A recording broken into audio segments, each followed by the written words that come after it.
Hey guys, welcome back to my channel Technology, and today in this video tutorial I will show you guys how to fix Windows 11 monitor turns off after a few minutes randomly. So you just need to follow me. I will show you guys how to fix this issue. So firstly, you just need to go to your start or search menu and type over here power plan, and here you will choose a power plan. So click on that.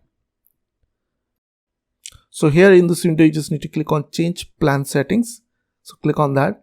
Now here you will get two options, which is turn off the display. So you just need to select here never. Put the computer to sleep. You just need to put over here never. After that, click on save changes.